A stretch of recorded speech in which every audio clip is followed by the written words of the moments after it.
Hello everyone, my name is Abdulaziz AlHarthi and I'm very happy to make this video with my colleagues Abdullah AlAsmary and Turki AlSaleh to present to you the sixth generation of wireless communication. Let's start with the outline for our presentation today. First, we'll go through a background of wireless communication, which is basically a historical fact about it. Then we'll move to the basic working principle of 6G.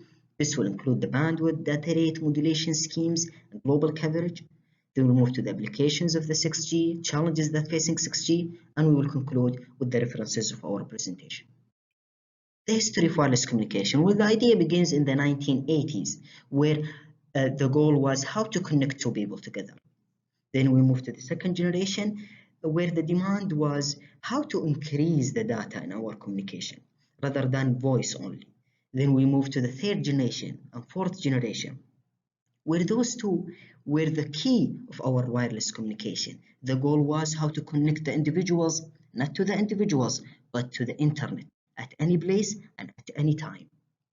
With the modulation schemes get developed and the communication system in general get developed, we get much higher data rate, and this will leave us with the fifth generation, where it was developed in 2019.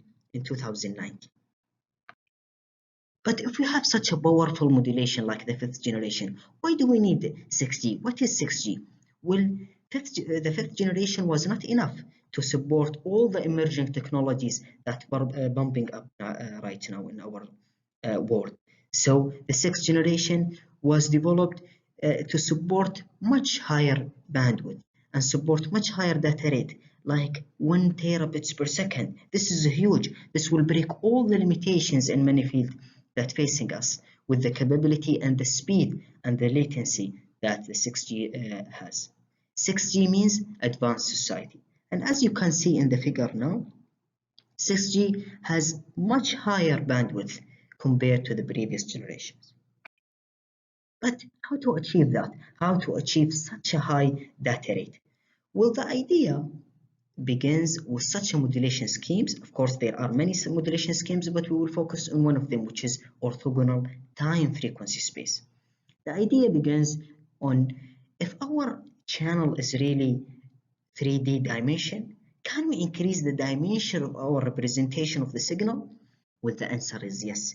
And this answered by the orthogonal time frequency space, where it is a 2D modulation technology that transforms the information carried in the delayed Doppler coordinate system. But how is it compared to the previous modulation schemes? It is basically utilizing all the advantages that the previous modulation schemes have and minimizing the disadvantages that they have.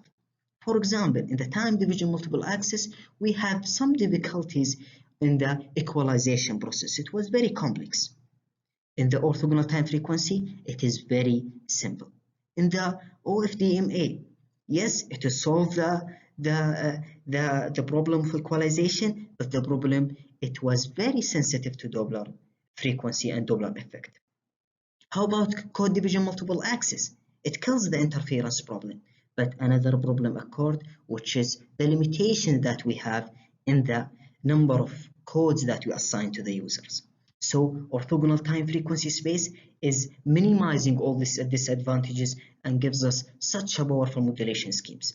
Of course, more elaboration, more explanation of this is out of the scope of our presentation.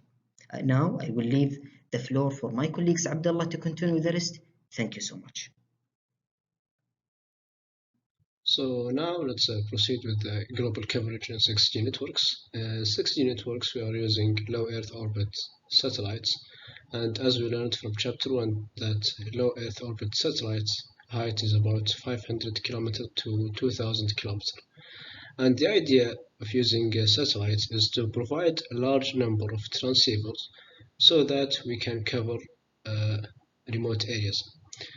And why we are using low Earth orbit satellites over medium Earth orbits and geostationary Earth orbits is because they have less transmission delay and less path exponents. And for the data rate in 6G, 6G is expected to work in much higher data rate than 5G. As I'm showing here in this picture, 6G is about 1 terabits per second, and in 5G we have 100 megabits per second. In 4G we have 33.88 megabits per second. So as we can see here, 6G is, as said, it's more than 10 times than 5G. In addition to that, 6G uses flexible frequency sharing, so that we enhance the frequency reuse efficiency. Here in this table, I'm showing a comparison with 6G with 5G, and I'm showing here only the major factors, or let's say the important factors. The peak data rate for 6G you have 1 terabits per second, and in 5G we have 20 gigabits per second.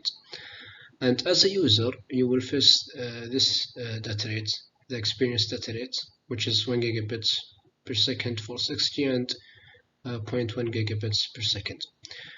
And we have a capacity in 6G larger than 5G by 10 times, which is about 10 million devices per kilometer squared, and in 5G we have million devices per kilometer squared. We have a higher bandwidth in 6G, and of course less times latency by 10 times than 5G. And now I leave the floor for my colleague Turki AlSaleh.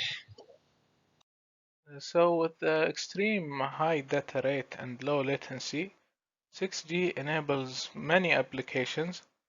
It improves the communication between autonomous vehicles to make it more reliable and safe.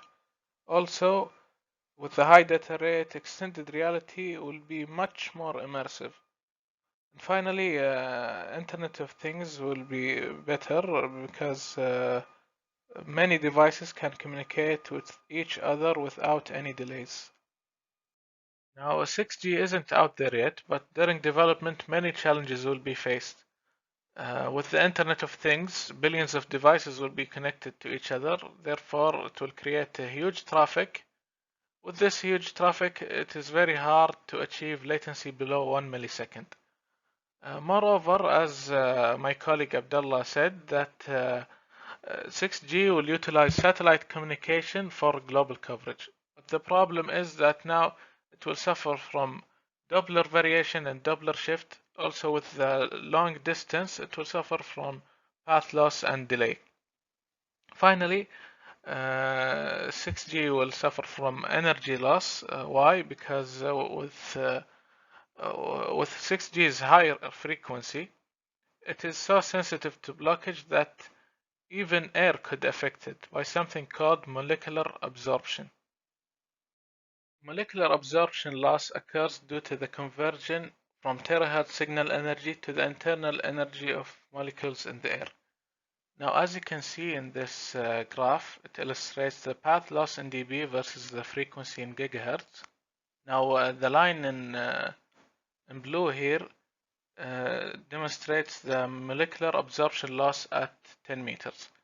Now, as we can see, as we increase the frequency and reach higher frequencies, there is a huge bump in the path loss.